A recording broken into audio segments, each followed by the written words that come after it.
അശ്വിനി. ആ അയ്യോ ഇവിടെ 50 ഉണ്ട്. കൺഗ്രാസ്. വിഷ്ണു. ആ 50 40 എങ്ങനെ ഒപ്പിച്ച്? രാഹുൽ. ആവണി വന്നില്ലയോ?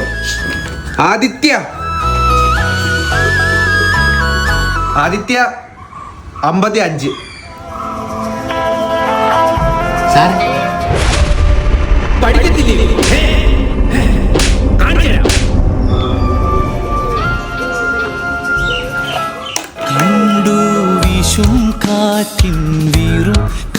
സാറേ എനിക്ക് 5 മാർക്കേ കിട്ടിയുള്ളൂ. 5 മാർക്ക് എന്താ മോശമാണോ? ഒരു ക്ലാസ്സിൽ ഒരു കുട്ടി 50 വാങ്ങിച്ചു കഴിഞ്ഞാൽ അതിന്റെ ക്രെഡിറ്റ് സാറിനും കുട്ടിക്ക്. അതേസമയം കുറച്ച് മാർക്ക് കുറഞ്ഞു പോയാലോ അതിന്റെ ക്രെഡിറ്റ് ഫുള്ള് കുട്ടിക്ക് മാത്രം. എന്നാൽ അത് അങ്ങനല്ല. സാറും കുട്ടിയും ഒരേപോലെ ഉത്തരവാദികളാണ്. മക്കളെ പിന്നെ ഈ മാർക്കിലൊന്നും യാതൊരു കാര്യമില്ല.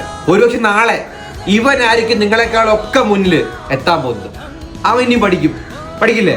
ഞാൻ പഠിച്ചോളാം. അത് ഉള്ളീന്ന അതാണ് നമുക്ക് വേണ്ടത്. പക്ഷെ നീ കാണിച്ചത് ശരിയായില്ല. എന്താണെന്ന് മനസ്സിലായി കാണുമല്ലോ. അതൊക്കെ വിട്. എല്ലാരും ബുക്ക് എടുക്ക, ബാക്കി പഠിക്കാം.